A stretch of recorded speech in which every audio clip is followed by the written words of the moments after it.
आप सभी का डीके राठी के YouTube चैनल पे स्वागत है। मेरा नाम इंजीनियर डीके राठी है और मैं एक लेखक और एक शिक्षक हूँ।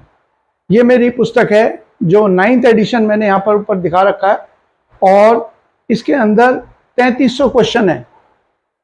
जब मैं आप लोगों को इतिहास पढ़ाऊँगा तो उसके अंदर यदि आपके पास ये बुक होगी तो आप आसानी से उसके अंदर पेज खोलते हुए देखते रहना और उन चीज़ों को आपको बड़ी आसानी से समझ में आता रहेगा। कल मैंने आप लोगों को जो हड़प्पा सभ्यता का पहला पार्ट था उसके अंदर मैंने कराया था हड़प्पा सभ्यता की विशेषताएं। आज हम पढ़ेंगे हड़प्पा सभ्यता की जो महत्वपूर्ण बस्तियां हैं उनके बारे में, क्या क्या पॉइंट हमारे लिए महत्वपूर्ण होगा। देखिए, जैसे कि हड़प्पा सभ्यता के बारे में विशेषताओं में पता चला था कि ये सभ्यता जो थी, ये सभ्यता बड़े पैमाने पर एक बहुत बड़े क्षेत्र के ऊपर फैली हुई थी। जो उदाहरण के तौर पर हम देखें तो हमारे यहाँ पर पूर्वी बस्ती जो है वो आलमगीरपुर, जरा मैं दिखा देता हूं आपको। जैसे ये बस्ती में आपको यहाँ दिखेगा, ये देखिए आप। तो यहाँ पर हम क्या देखेंगे कि इसकी जो पूर्वी बस्ती है वो तो आलमगीरपुर है, ये रही, जो कि मेरठ में पड़ती है। इसकी पश्चिमी बस्ती जो है ये यहाँ पर है, जिसका नाम है सुख्ता जेंडोर, जो पाकिस्तान के बलूचिस्तान में है। दक्षिण के अंदर इसकी बस्ती नर्मदा नदी के दक्कन में जाने पर, अर्थात वो पड़ेगी हमारे महाराष्ट्र में, मैं अभी दिखा दूंगा। इसके अलावा जो सबसे उत्तरी बस्ती है ये कहलाती है मांडा, जो कि जम्मू कश्मीर में है। तो एक विशाल भूभाग है जिसके अंदर इस सभ्यता का हमें विस्तार मिलता है। दक्षिण के अंदर अगर हम देखेंगे तो यहाँ महाराष्ट्र के अंदर जो है ये मिलेगी दहमाबाद। तो इतनी विशाल क्षेत्र था जिसके अंदर इस सभ्यता का विस्तार हमें मिलता है, ये ध्यान रखना है हम लोगों को। और अब एक एक करके इनकी बस्तियों के बारे में मैं आपको पढ़ाता हुआ चलता हूं, जो जो चीजें इंपॉर्टेंट होंगी हमारे लिए याद रखने के लिए। तो सबसे पहली बस्ती जो है वो कौन सी है, वो है हड़प्पा। हड़प्पा के बारे में क्या है, एक तो हड़प्पा का क्षेत्रफल काफी विस्तृत है, इसीलिए इसको राजधानी के रूप में माना जाता है। एग्जाम में क्या इंपॉर्टेंट है, एग्जाम में इंपॉर्टेंट है कि इसका उत्खनन कब हुआ और किसके द्वारा इसका उत्खनन किया गया, यानी कि इसकी खुदाई जो है वो किसके द्वारा की गई। तो यहाँ पर जो पॉइंट दे रखे हैं, सबसे पहले देखते हैं। एक तो जिले का सवाल, यानी कि पाकिस्तान के कौन से जिले के अंदर ये हड़प्पा स्थित है। हालांकि जिले की जब भी मैंने सवाल देखा है परीक्षा में तो वो किसके बारे में दिया गया है, वो दिया गया है आमतौर पर मोहनजोदड़ो के बारे में। तो इसके बारे में इतना सवाल नहीं पूछा जाता, फिर भी याद रख लेना चाहिए। इसका उत्खनन किसने किया, दयाराम साहनी, ध्यान रखना है। देखिए 1921 जिस वर्ष के अंदर इसकी खुदाई हुई, यहां पर लिखा है कि 1921। अगर सवाल आए कि हड़प्पा सभ्यता की खोज किसने करी तो हम किसका नाम देंगे, दयाराम साहनी का, क्योंकि पहली बस्ती जो खोदी गई इस सभ्यता की वह कौन सी थी, हड़प्पा। तो 1921 में इसकी खुदाई की गई और इसका अन्य उत्खननकर्ता जो इस काम में उनके साथ जुड़े हुए थे उनके नाम भी दे रखे हैं, जैसे माधव स्वरूप और मोरिटाइम व्हीलर, ये एक अंग्रेज था, इनका नाम भी आता है। ये आप लोग ध्यान रखिए कि जब कभी भी हम ये देखेंगे कि ये पूछा जाएगा सवाल आपके उसके अंदर कि बताइए कौन सी जो लोग, कौन कौन से लोग हैं जो हड़प्पा सभ्यता के साथ में या उत्खनन से जुड़े हुए हैं, तो आप लोग ये ध्यान रखिए, ये 3 नाम जो है उन 3 नामों का आप लोगों को ध्यान रखना है। वह कौन कौन से हैं, देखिए अभी मैं बताता हूं उनके बारे में। तो वो 3 व्यक्ति जो होंगे, एक तो नाम आएगा मार्शल, जॉन मार्शल, इनका ध्यान रखना है, जॉन मार्शल। एक जो नाम आएगा, अंग्रेजों की बात आ रहा हूं मैं, किन किन अंग्रेजों का। दूसरा नाम जो आएगा वो आएगा मोरिटाइम व्हीलर, जिनके बारे में अभी आपने पढ़ा। ऐसा इसलिए रहेगा क्योंकि जो पुरातत्व विभाग था, आर्कियोलॉजिकल सर्वे ऑफ इंडिया है, उसका मुखिया एक अंग्रेजी था। भारतीय जैसे दयाराम साहनी है, राखल दास बनर्जी है, वो उस अंग्रेज अधिकारी के निर्देशन में खुदाई को अपने सामने करा रहे हैं। इसलिए जब हम उत्खनन करता या खुदाई करने वाले की बात करते हैं तो भारतीयों के नाम आते हैं, और यदि बात आएगी उस संदर्भ में कि इसके उत्खनन के साथ में और कौन कौन जुड़े हुए हैं, तब हम इन दो के नाम भी करेंगे, क्योंकि ये वो अंग्रेज थे जिनके निर्देशन में ये काम किए गए। और तीसरा नाम ये आएगा अलेक्जेंडर कनिंघम, जिनके बारे में हमने पढ़ा था कि किसको कहा जाता है भारत में पुरातत्व का जनक, तो हम अलेक्जेंडर कनिंघम का नाम करते हैं। इनके बारे में ऐसा क्वेश्चन आया कि हड़प्पा सभ्यता के महत्व को कौन नहीं समझ पाए, वो हम ये उत्तर देंगे कि इनको ये विचार नहीं था या इनको ये आभास नहीं हुआ कि ये सभ्यता इतनी विस्तृत होगी, इसीलिए जब ऐसा सवाल आएगा तो अलेक्जेंडर कनिंघम का नाम आप लोग देंगे। फिर वापस आते हैं इसी पॉइंट के ऊपर। तो यहां 3-4 बिंदु हम लोगों ने देख लिए, कौन कौन से। एक तो इनकी खुदाई का जो समय है वह कौन कौन, वो किसने करा, तो और कौन कौन उत्खनन करता है उनके बारे में। ये कौन सी नदी के मुहाने पर है, तो हमारा उत्तर होगा रावी नदी के मुहाने पर। देखिए जो हमने इस सभ्यता के बारे में अपने पढ़ा था, तो हमने मैप के ऊपर भी देखा था कि ये जो नाम है, बार बार इनका नाम जो सभ्यताओं की बस्तियां हैं वो कौन कौन सी नदी के किनारे पर है। कल भी मैंने आप लोगों को इसके अंदर चैप्टर कराया था।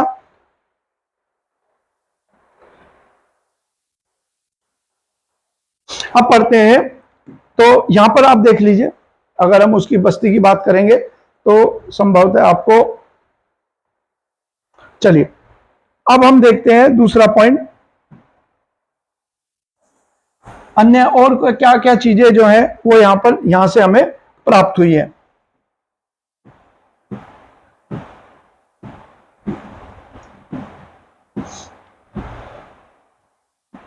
ये चीजें आप लोगों को याद रखनी होंगी। देखिए इसके अलावा यहां से और क्या क्या चीजें मिली हमें, उनके नाम दे रखे हैं कि यहां से अन्नागार, कर्मचारियों के कमरे आदि मिले हैं। ये खैर इतने इंपॉर्टेंट नहीं। हाँ, एक चीज आप लोगों के लिए जरूर इंपॉर्टेंट होगी, वो होगी कि यहां से कब्रिस्तान मिले, और उस कब्रिस्तान का जो नाम है वो क्या है, H और R37। जैसे हम किसी भी जगह के कब्रिस्तान को कोई नाम देते हैं, यानी जिस जगह पर वो स्थित होगा, उसी प्रकार से इन्होंने भी इन कब्रिस्तानों को ये नाम दे दिए H और R37। और इसकी खोज का किसको जाता है श्रेय, माधव स्वरूप वत्स को। तो एक तो ये इंपॉर्टेंट हो गया। इसके अलावा मोरिटाइम व्हीलर का नाम भी है, यानी कि ये जो दो हैं कब्रिस्तान, इनकी खोज में दो व्यक्ति जुड़े हुए हैं, एक तो माधव स्वरूप वत्स और एक मोरिटाइम व्हीलर। उसके बाद अगला जो पॉइंट आ रहा है हमारा, वो अगला पॉइंट आ गया कि दुर्ग से घिरे हुए जो किले हैं उसको माउंड का नाम उसे दिया गया माउंड AB। देखो कल भी आपको ध्यान होगा, मैंने आपको बताया था कि ये जो इनकी बस्तियां थी, वो बस्तियां जो थी वो चारों तरफ किले से घिरी थी। खास तौर से जो पश्चिम की बस्तियां हैं वो किले से घिरी हुई थी।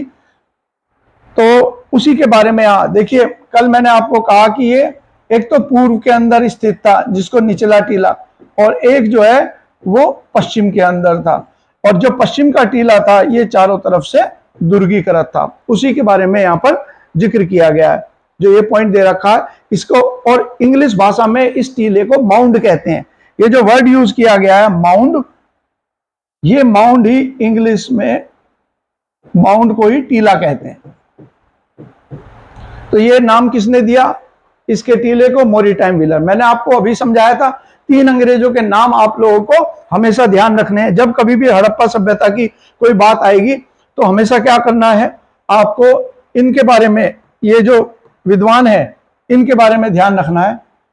ये 3 के बारे में ही ध्यान रखना है। कौन कौन से, इनके नाम दे रखे थे मैंने आपको, और आप ध्यान कीजिए उसी बिंदु पे मेरा ये यहां पर आ गया मोरिटाइम व्हीलर जो मैंने आपको बताया था। इसके बाद अगला जो बिंदु है हमारा वो हो गया कि यहां पर एक जिन या यक्ष की मूर्ति भी मिली है। देखिए ये लिखा हुआ है यहां पर, नग्न यक्ष की मूर्ति या जिन, जैसे जिन्नात बोलते हैं कुछ समुदाय के अंदर। तो लाल बलवा पत्थर का एक धड़ मिला है, यह भी ध्यान रखना है, इंपॉर्टेंट हो सकता है।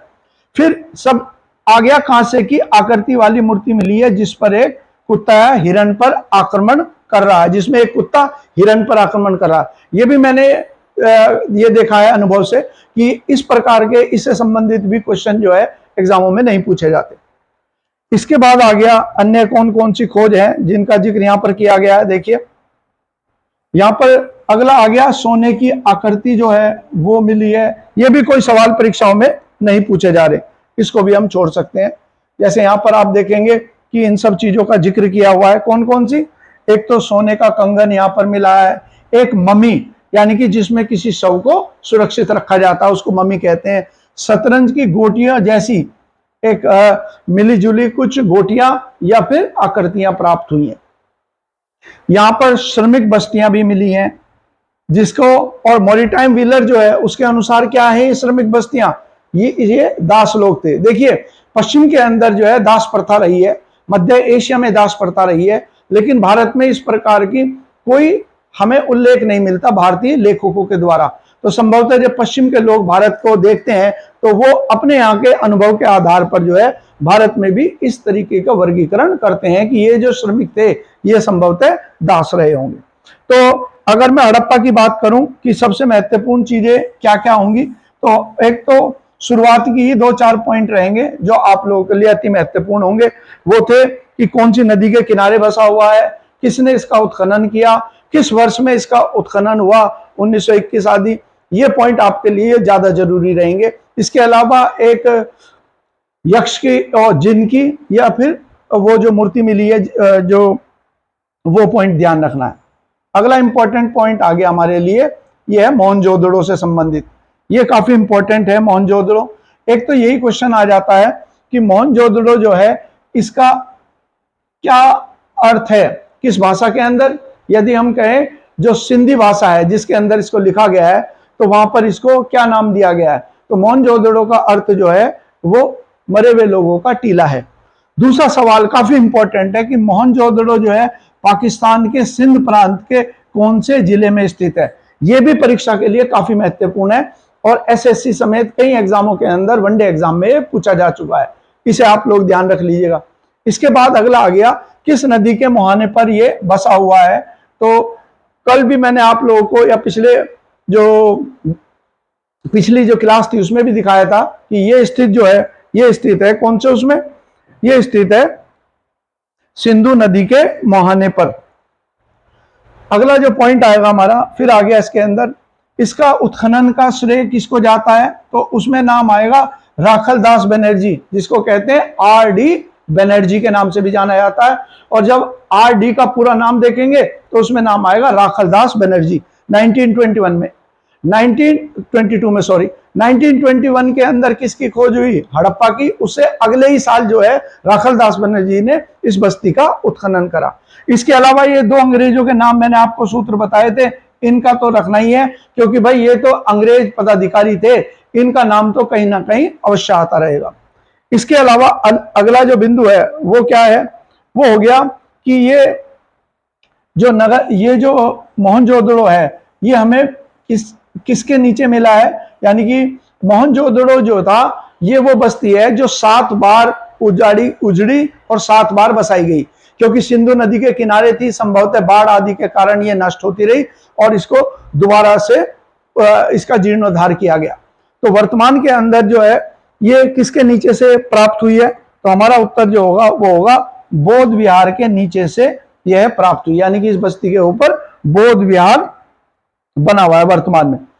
फिर अगला पॉइंट हो गया कि सभी भवन या टीले, इसके अंदर जो जितने भी भवन और टीले हैं वो क्या है, वो सभी भवन और टीले जो हैं ऊपरी नगर में मिले हैं। यानी कि जो पश्चिमी टीला हम कहते थे, पश्चिमी टीले के अंदर जहां पर कुलीन वर्ग थे या जहां पर महत्वपूर्ण भवन आदि थे वो स्थान उसी के अंदर ये प्राप्त हुए। यहाँ आपका सबसे महत्वपूर्ण और सबसे जो रोचक निर्माण है वो रोचक निर्माण क्या कहलाता है, उसे कहा जाता है महान स्नानागार। इसको वृत स्नानागार भी कहते हैं, इसको ग्रेट बाथ के नाम बेत के नाम से, यानी कि इसको कई नामों से जाना जाता है, जैसे इसको ग्रेट बाथ भी कहते हैं, कारण क्या है कि इसमें स्नान आदि का कोई महत्वपूर्ण आयोजन किया जाता होगा, इसीलिए इसको ग्रेट बात कहते हैं। इसको विरत स्नानागार के नाम से भी जाना जाता है। तो दोनों पॉइंट इसके साथ में जुड़े हुए हैं। फिर अगला जो हमारा पॉइंट हो गया, इसको मार्शल महोदय ने, जॉन मार्शल ने क्या कहा? आश्चर्यजनक निर्माण। जरूर सवाल आ सकता है कि मार्शल ने वृत्त स्नानागार को क्या कहकर संबोधित किया, या फिर सवाल आ सकता है कि वृत्त स्नानागार को आश्चर्यजनक निर्माण जो है वो किसके द्वारा कहा गया? तो जॉन मार्शल जो उस समय के पुरातत्व विभाग से जुड़े थे उनके द्वारा। और तालाब के निर्माण में, ये तालाब क्या, क्योंकि ये वृत्त स्नानागार क्या था? स्विमिंग पूल जैसा था। तो इस तालाब के अंदर क्या मिलता है? निर्माण में ईंट और प्लास्टर का इस्तेमाल किया गया।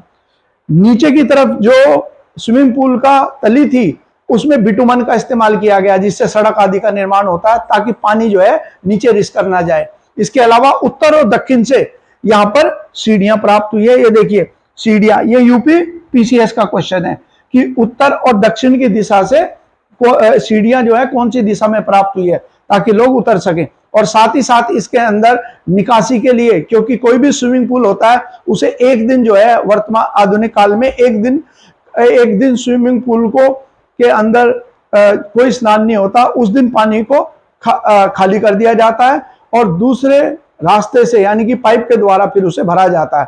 तो निकासी के और पानी के आने के दोनों के साक्ष्य जो है इस वृत्त स्नानागार के अंदर हमें प्राप्त हुए हैं। इंपॉर्टेंट पॉइंट जैसे मैंने कहा था, ये सारे पॉइंट जो थे इसके अंदर इंपॉर्टेंट थे जिनको आपको ध्यान रखना है। फिर अगला बिंदु जो है हमारा हो गया कि यहाँ पर कौन कौन से प्रमुख बस्तियां हैं जो मिली हैं जिनके आधार पर कोई परीक्षाओं में सवाल आ सकते हैं। एक तो यहां से मिला है धान्यागार या अन्नागार। ये जो अन्नागार है इसी को कहा जाता है ग्रेट, इंग्लिश में ग्रेट ग्रेनरी, इस नाम से इसको जाना जाता है। यहां पर एक पॉइंट और मैं आपको बता दूं, अभी जब मैं इंग्लिश में लिखा है तो बता दी, ये जो मेरा हिंदी का संस्करण है नवा एडिशन जिसे मैं पढ़ा रहा हूं, इसका बिल्कुल समान इंग्लिश में भी एडिशन है, वो भी डी के राठी के नाम से ही मिलेगा, स्नेहा पब्लिकेशंस के नाम से मिलेगा। बस उसके अंदर सारा का सारा जो सामग्री है या जितना भी स्टडी मटेरियल है वो सारा इंग्लिश में मिले, यानी कि इंग्लिश लैंग्वेज की है वो। इसके बाद अन्नागार को धान्यागार के नाम से भी जाना जाता है, कुछ जगह पर इसको धान्यागार के नाम से भी संबोधित किया जाता है। इसका सबसे इंपॉर्टेंट पॉइंट क्या होगा कि सबसे विशाल भवन पूरी हड़प्पा सभ्यता में कौन सा मिला है? तो यही जो स्टोर रूम था, यानी कि ये अन्न को स्टोर करने का जो जगह थी, ये पूरी सभ्यता में सबसे विशाल एक निर्माण था या भवन था। इसके बाद अगला जो बिंदु है हमारा वो देखिए कौन सा है। उसके बाद आ गया इसमें आवास के बारे में। आवास का कोई सवाल एग्जाम के अंदर नहीं है कि आवास क्या है। यहां पर अन्नागार के उत्तर पूर्व में किसी उच्च अधिकारी या पुरोहित का आवास के साक्ष्य मिले हैं, कोई सवाल एग्जाम में नहीं। इसके अलावा हाथी दांत के तराजू के पलड़े मिले हैं, ये ध्यान रखना, तराजू के पलड़े का जब सवाल आएगा तो लोथल आएगा, और अगर हाथी दांत के तराजू के पलड़े की बात आएगी तो हम नाम लेंगे मोहनजोदड़ो का। इसके अलावा यहाँ पर नर्तकी की मूर्ति भी मिली है, ये कांसे की नर्तकी की मूर्ति, ये इंपॉर्टेंट हो गया बच्चों सवाल एग्जाम के लिए। ये कांसे की नर्तकी की मूर्ति मिली है।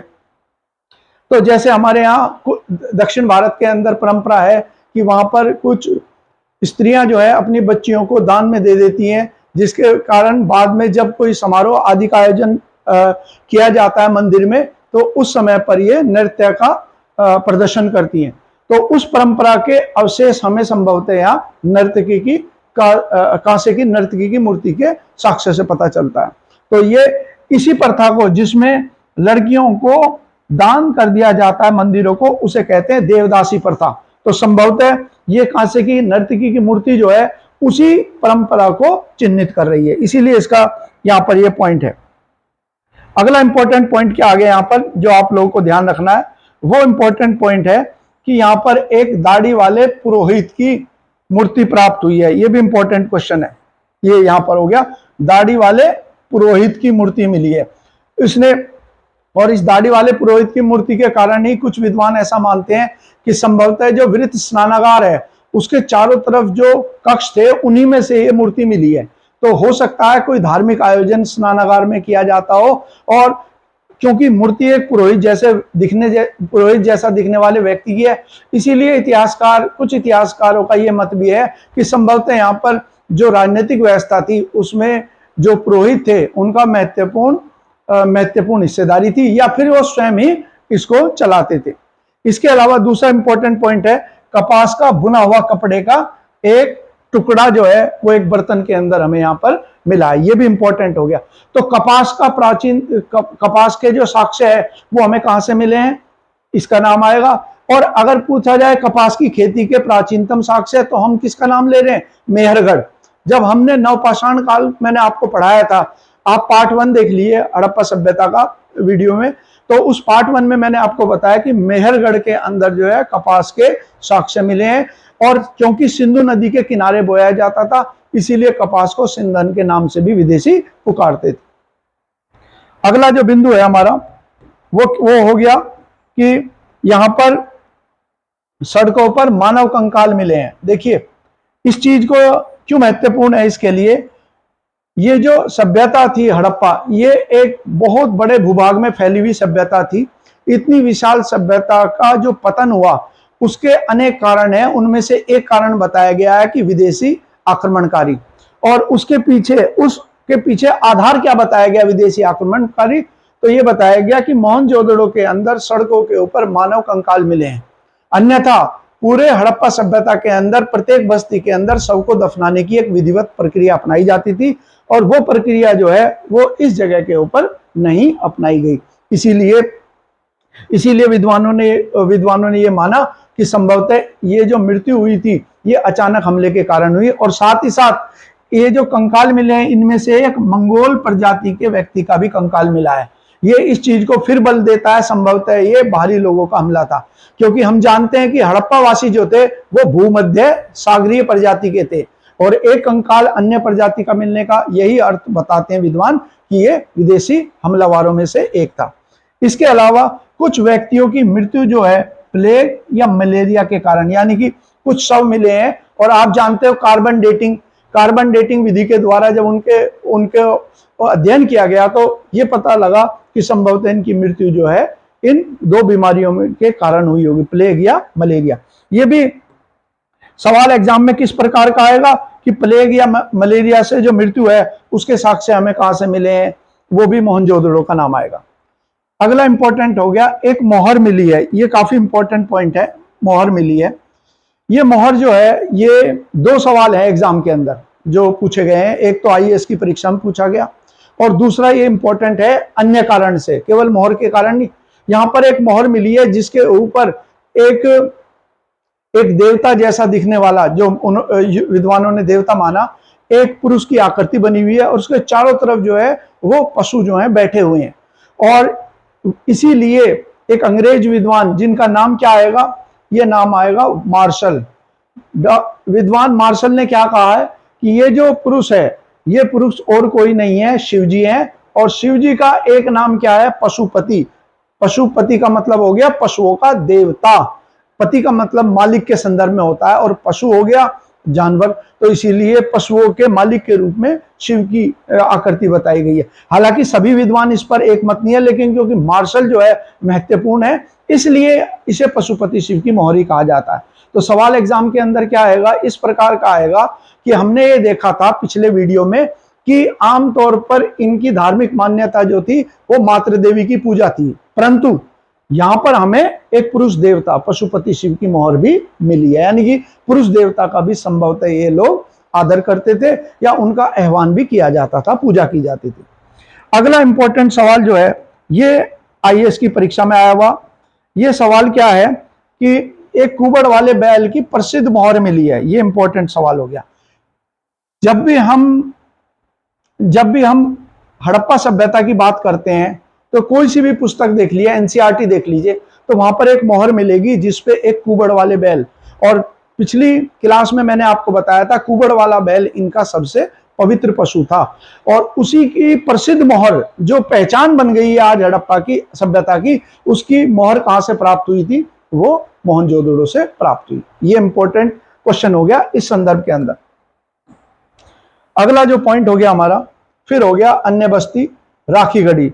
इसका सवाल जो है ये दिल्ली पुलिस के कांस्टेबल के एग्जाम में आ गया कि राखीगढ़ी जो है, अब अभी तक हम पढ़ रहे थे कि क्षेत्रफल की दृष्टि से हड़प्पा और मोहनजोदड़ो जो है बहुत बड़ी बस्तियां थी, परंतु अब ये पता चला है कि 2014 में जब उत्खनन करके राखीगढ़ी का पता चला, जो कि हरियाणा के हिसार में है, ये इसकी सबसे बड़ी बस्ती बताई गई है। तो ये सवाल डीपी कांस्टेबल में आया कि कौन सी बस्ती सबसे बड़ी है, और उसमें राखीगढ़ी का विकल्प दिया। तो संभवतः क्योंकि नवीनतम खोज है, इसीलिए ये क्वेश्चन जो है परीक्षा के अंदर पूछा गया।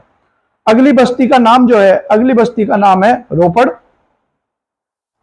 रोपड़ के बारे में क्या है भाई? रोपड़ का जो इंपॉर्टेंट पॉइंट होगा वो ये होगा कि रोपड़ में मनुष्य के साथ में पालतू कुत्ते को भी दफनाया जाता था। यानी कि मृत्यु के बाद जीवन की एक मान्यता थी लोगों में। इसीलिए यहां पर हम देखते हैं कि पशु और अन्य चीजें जो उसको प्रिय हो उसको भी मनुष्य के साथ दफनाया जाता है। मैंने आपको नवपाषाण काल की एक बस्ती के बारे में बताया था जिसका नाम था बुरझोम, जो कश्मीर में है। उसके अंदर भी कुत्ते को दफनाने के साक्ष्य मिले हैं मनुष्य के साथ। और एक रोपड़ यानी कि हड़प्पन कालीन बस्ती है जहां पर ये साक्ष्य मिले। इसके अलावा एक क्वेश्चन और आ सकता है कि स्वतंत्रता के बाद पहली उत्खननित क्षेत्र जो है वो कौन सा है? देखिए 1921 में, 1922 में, 1947 से पहले बहुत सारी बस्तियों की खोज हुई, लेकिन उसके बाद भी अनेक खोज हुई। जैसे आपने पढ़ा राखीगढ़ी 2014 में। तो स्वतंत्रता के बाद पहली उत्खनन बस्ती में रोपड़ का नाम आएगा। इसके बाद अगली बस्ती जो है वह कौन सी है? अगली बस्ती आ गई सरकोटड़ा। सरकोटड़ा जो है ये गुजरात राज्य के अंदर है और कच्छ का जो क्षेत्र है वहां पे मिलेगी। और इसका सबसे इंपॉर्टेंट पॉइंट क्या रहेगा? इसका इंपॉर्टेंट पॉइंट है ऊपरी और निचला नगर दोनों के दोनों ही इसके अंदर क्या है? दुर्गीकृत हैं। आमतौर पर हम ये देखते हैं कि ऊपरी नगर जो है, ऊपरी टीला, वही दुर्गीकृत था, लेकिन यहां पर हम क्या देख रहे हैं? यहां पर हम पाते हैं कि यहां पर दोनों के दोनों ही दुर्गीकृत थे। ऐसा ही साक्ष्य यानी कि निचला टीला और ऊपरी टीला दोनों दुर्गीकृत हैं, यह साक्ष्य हमें कालीबंगन से भी प्राप्त होता है। तो दो बस्तियों में दोनों टीले ही दुर्गीकृत हैं। दूसरा इंपॉर्टेंट पॉइंट इसका हो गया, यहां घोड़े की हड्डियां जो हैं वह भी प्राप्त हुई है। यह भी इंपॉर्टेंट क्वेश्चन हो गया, क्योंकि आमतौर पर यह माना गया कि हड़प्पा वासी जो थे, यह लोग जो है घोड़े से अनभिज्ञ थे, यानी कि इस पशु के बारे में इनकी जानकारी नहीं थी। परंतु सरकोटड़ा में जो है यह विपरीत हमें बात पता चलती है।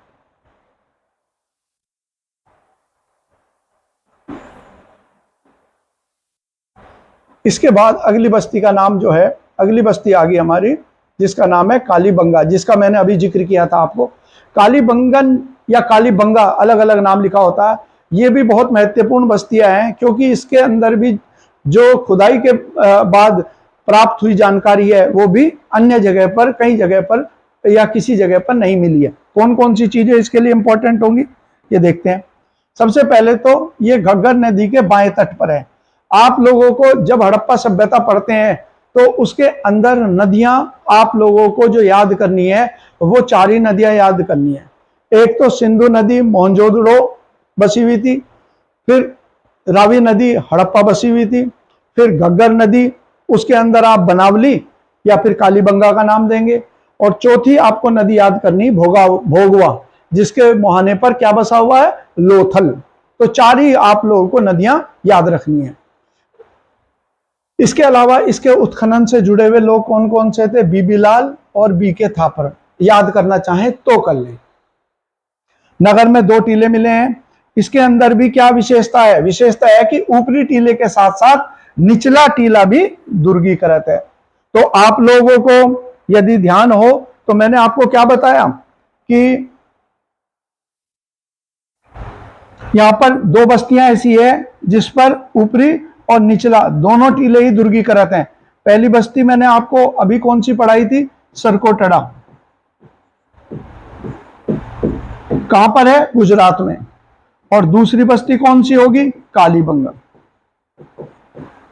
कालीबंगा या कालीबंगन, ये दोनों की दोनों में क्या है, इसके अंदर ये ऊपरी टीला और निचला टीला, ये दोनों के दोनों ही क्या है, दुर्गीकृत।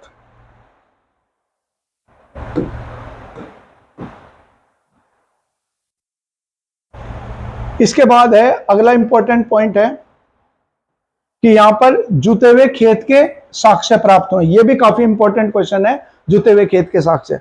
फिर हो गया लकड़ी की नालियां मिली हैं, ये क्वेश्चन जो है वो एसएससी की परीक्षा में पूछा गया था, तो इसको भी आप लोग को याद रखना है।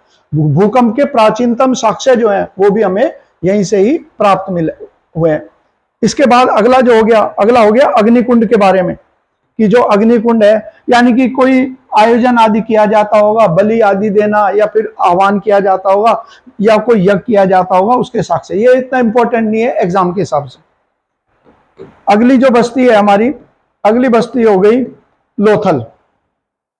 फिर बहुत महत्वपूर्ण जब बस्तियों की बात आती है तो इसमें लोथल का नाम जो है वो सबसे ऊपर होता है।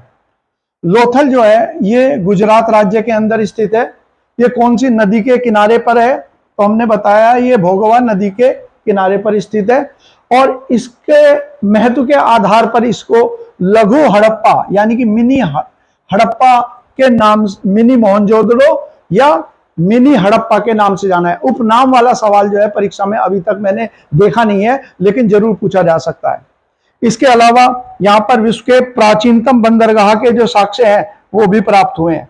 प्राचीनतम बंदरगाह या गोदीवाड़ा, यानी कि समुद्र के तट के किनारे रहा होगा। आज तो ये चारों तरफ भूमि से घिरा हुआ है, भूमिबद्ध है, लेकिन उस समय संभवतः ये समुद्र के किनारे रहा होगा। और समुद्र में जहाज जो है जहां लंगर डालते हैं, जहां रुकते हैं, उसी को बंदरगाह कहते हैं। तो ये एक पकी हुई ईंटों की संरचना है जो यहां से प्राप्त हुई है, उसी को गोदीवाड़ा कहा गया। इसके अलावा अन्य जो पॉइंट है, युग्म समाधान के साक्ष्य जो है वो भी हमें यहां से प्राप्त हुए। युग्म समाधान का मतलब है महिला और पुरुष जो है उनको एक साथ दफनाया गया है, इसको कहते हैं डबल बरियल। ये भी इंपॉर्टेंट होगा कि सती प्रथा, और इसी को हम सती प्रथा कह सकते हैं, जिसे 1829 में जाकर किसने प्रतिबंधित किया, लॉर्ड विलियम बेंटिक के द्वारा बंगाल बिहार के अंदर इसे प्रतिबंधित किया गया। तो उसके प्राचीनतम साक्ष्य जो है हमारे यहाँ। और अगला इंपॉर्टेंट पॉइंट हो गया कि नाव की आकृति वाले, आकृति जिसके ऊपर बनी हुई थी वो मोहर हमें कहां से प्राप्त हुई है, नाव की आकृति वाली मोहर। ये भी इंपॉर्टेंट है, ये इस चीज की तरफ इशारा करती है कि ये लोग समुद्री व्यापार या समुद्री मार्ग से विज्ञ थे, जानकार थे। इसीलिए इराक में, ईरान में, बहरीन के अंदर हमें हड़प्पन कालीन मोहरें प्राप्त हुई हैं खुदाई के द्वारा।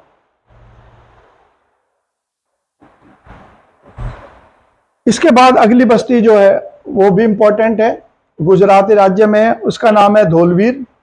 धौलवीर के बारे में क्या है, एकमात्र बस्ती जो 3 भागों के अंदर बटी हुई है, वह कौन सी है, वह कहलाती है कौन सी, धौलवीर।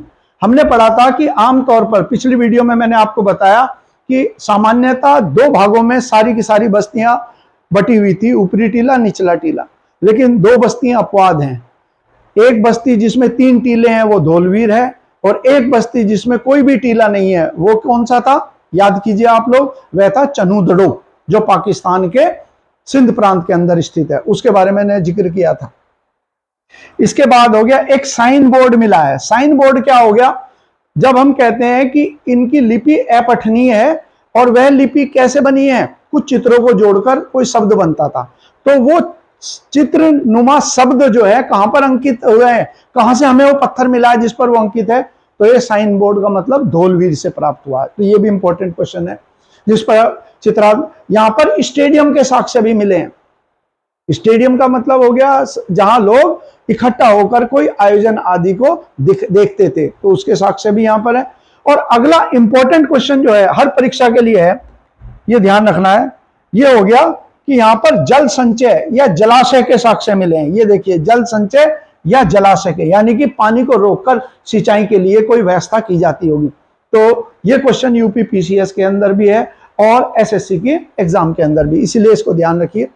इसके अलावा नदी बांध, इसी को हम कह सकते हैं नदी बांध, सैलकरुद, जलकुंड, जल प्रबंधन के साक्ष्य मिले, एक ही बात होगी। तो धौलवीर इस मामले में काफी महत्वपूर्ण बस्ती कहलाती है। अगला जो पॉइंट हो गया हमारा, अगली बस्ती जो है वो होगी बनावली। इसका सवाल एनडीए के एग्जाम में आया। बनावली जो है, इसके अंदर हड़प्पा सभ्यता के जो पतन है उसके साक्ष्य मिलते हैं। यानी कि ये बस्ती उस काल की है जब हड़प्पा सभ्यता का ह्रास हो रहा था। क्योंकि जो हड़प्पा सभ्यता की विशेषताएं थी, नगर नियोजन, सड़कों को एक दूसरे को समकोण पर काटना, एक निश्चित जगह पर आवास का निर्माण, वो हमें यहाँ पर दिखाई नहीं देती, इसीलिए इसको पतन के दौर की बस्ती कहा जाता है। इसके अंतर्गत जो सबसे इंपॉर्टेंट क्वेश्चन है वो हो गया, मिट्टी का बना हुआ हल मिला है। यह सवाल परीक्षा में पूछा गया एनडीए की, ठीक है।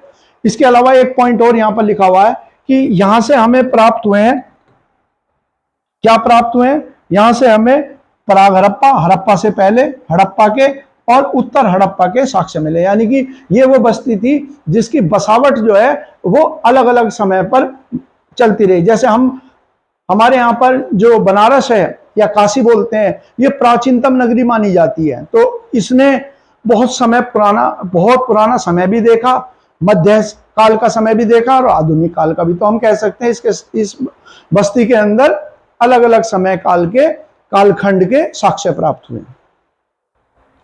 अगला जो पॉइंट हो गया, अगली बस्ती होगी मांडा। मांडा के बारे में तो केवल इतना ही था कि सबसे उत्तर की जो बस्ती है वह कौन सी है, तो कौन सी नदी के किनारे बसी हुई, चिनाब नदी के मुहाने पर जम्मू में। यह सबसे उत्तर की बस्ती है। जब हमने पढ़ा था कि हड़प्पा के अंदर जो बस्तियां थी, मैं जरा उसका एक बार आपको चित्र दिखा देता हूं ताकि आप उसे समझ पाए। देखिए, जब हड़प्पा की बस्तियों की जब हमने बात करी तो हमारा तात्पर्य क्या था, अगर मैं ये लिख दूं, ये हो गया पूर्व, ये पश्चिम,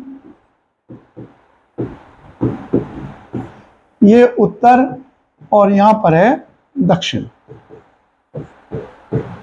तो हमने कहा कि जो सबसे पूर्व के अंदर बस्ती है वह कौन सी है, सबसे पूर्व के अंदर आलमगीरपुर जो मेरठ में है। सबसे उत्तर में कौन सी बस्ती है, तो हमारा आंसर हो गया मांडा। सबसे पश्चिम में कौन सी बस्ती है, सुख्ता, जेंडोल।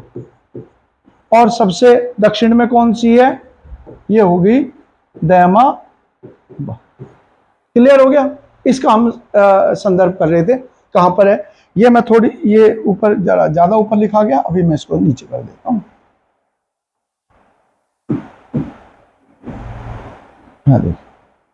तो सबसे उत्तर की बस्तियां जैसे आपको यहां दिख रहा होगा, ये हमने कहा। तो सबसे उत्तर में मांडा, इसी का हमने जिक्र किया। अब अगला जो पॉइंट हो गया, ये तो हो गया चिनाब नदी वाला पॉइंट। इसे तो आप केवल इस संदर्भ में याद रखेंगे। इसके अलावा अन्य क्या है, अन्य अब लगभग सारी प्रमुख बस्तियां तो मैंने आपको बताई दी। इसमें जरूर कुछ चीजें हम देख लेते हैं और कौन कौन सी है। जैसे सबसे दक्षिणतम कौन सी बस्ती है, वह हमने पढ़ा दहमाबाद। केवल इतना याद रखना, अवश्य याद रखे करके एक पॉइंट दे रखा। हड़प्पा सभ्यता के संस्कृति के सर्वाधिक स्थल स्वतंत्रता के बाद कौन से राज्य से खोदे गए हैं, तो उत्तर होगा हमारा गुजरात में। स्वास्तिक चिन्ह जो है, जो इस प्रकार का स्वास्तिक चिन्ह है हमारा, ये चिन्ह जो है ये भी किस काल के साथ जुड़ा हुआ है, तो हमारा उत्तर होगा ये भी हड़प्पा के साथ ही जुड़ा हुआ है। ये पॉइंट भी ध्यान रखना है। फिर हो गया एक पॉइंट और देखिए इसके अंदर, यहां पर आमतौर पर तो शवों को दफनाने हैं, लेकिन मोहनजोदड़ो में शवों को जलाने की प्रथा के साक्ष्य मिले। इसके अलावा अन्य जो प्रमुख बस्तियां हैं उनके नाम दे रखे हैं, वह आप लोग देखते हुए चलें। जो जो चीजें इसमें इंपॉर्टेंट होगी, जैसे रोजडी में हाथी के अवशेष प्राप्त हुए हैं, देख लीजिएगा, इंपॉर्टेंट सवाल नहीं है। चन्नूदड़ो इंपॉर्टेंट है, मैंने आपको बताया था, वो बस्ती जिसमें क्या है, जिसमें एक भी टीला नहीं है, टीला रहित नगर के रूप में इसी को जाना जाता है। अगला जो पॉइंट है हमारा वो हो गया, अगला हो गया भगवानपुर, हरियाणा राज्य में, कोई इंपॉर्टेंट सवाल नहीं। अगला जो है ये इंपॉर्टेंट है, सुख्ता जेंडोर। सुख्ता जेंडोर के बारे में क्या इंपॉर्टेंट है, ये सवाल है कि हमारे यहाँ पर जो सबसे ये सुक्ता जैंडोर है। सबसे पश्चिमी बस्ती कौन सी है, ये उत्तर हो गया। और साथ ही साथ बंदरगाह के रूप में कौन सी बस्तियों का प्रयोग किया जाता है, तो एक तो लोथल है और दूसरी बस्ती कौन सी है, सुक्ता जैंडोर। ये पाकिस्तान के बलूचिस्तान में स्थित है। अन्य लघु स्थलों के नाम दे दिए बच्चों आप लोगों को, आप देखना चाहेंगे इनको आप लोग देख लीजिएगा। जैसे कुणाल है हिसार के अंदर, आलमगीरपुर। आलमगीरपुर तो मैंने कहा इंपॉर्टेंट है, इसलिए इंपॉर्टेंट है क्योंकि सबसे पूर्वी बस्ती है जिसका मैंने जिक्र किया। एक रंगपुर देख लीजिएगा, रंगपुर के अंदर गुजरात में धान के साक्ष्य मिले हैं। ध्यान रखना होगा कि धान के साक्ष्य भारत में कौन से स्थान, तो गुजरात राज्य के अंदर ही स्थित है रंगपुर, वहां पर है। अगला जो पॉइंट है हमारा इसके अंदर, वो पॉइंट हो गया उत्खननकर्ता।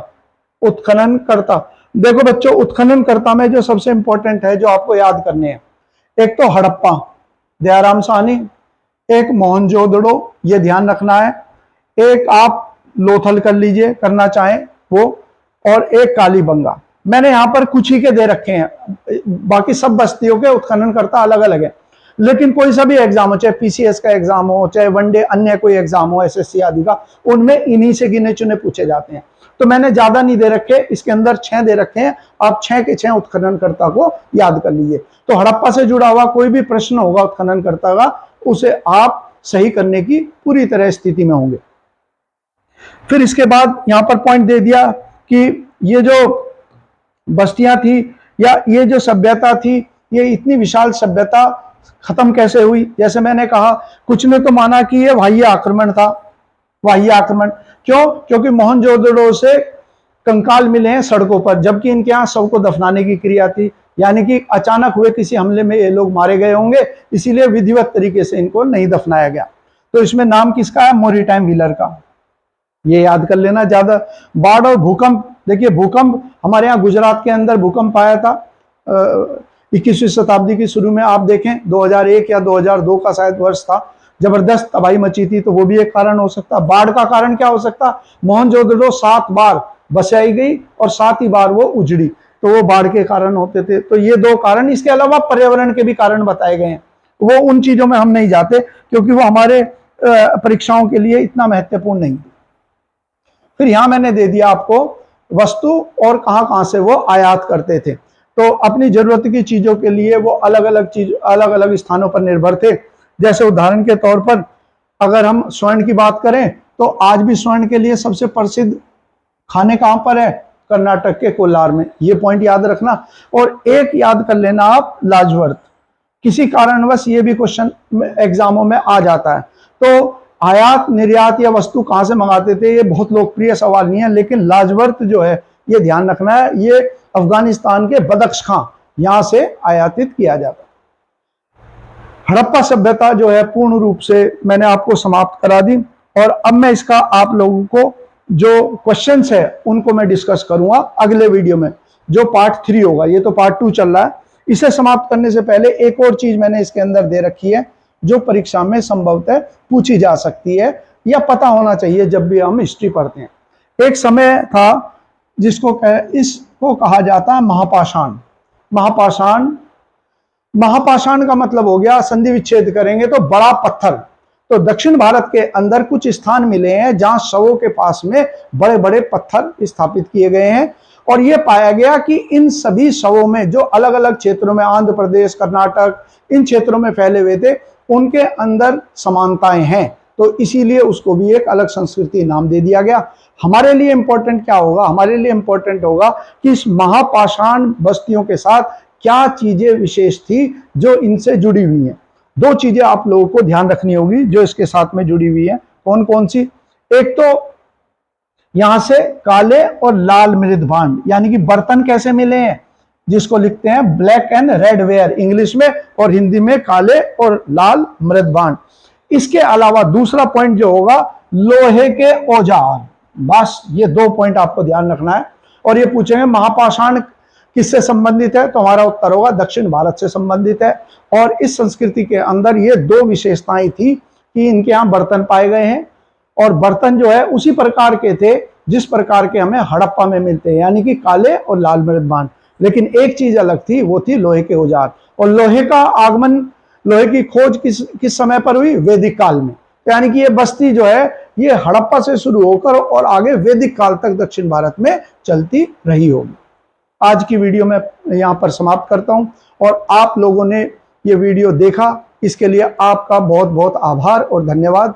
और मैं अपेक्षा करूंगा कि आप लोग इस वीडियो को ज़्यादा से ज़्यादा शेयर करें, कमेंट सेक्शन के अंदर जो आप सुझाव देना चाहते हैं वह दें। और जैसे मेरे को कल कमेंट मैंने पढ़े तो उसमें था कि आप पूरी किताब करा दीजिए। देखिए, मैंने उत्तर भी लिखा है कि अगर राम जी की कृपा होगी तो मैं सारे की सारी बुक को कराऊंगा। तो मेरा इरादा तो यही है कि इस पूरी की पूरी किताब के हिस्से को पहले से लेकर आखिरी पेज तक मैं आपको कराऊं। तो अगर राम जी ने चाहा तो ये मेरी इच्छा जो है पूर्ण होगी। धन्यवाद।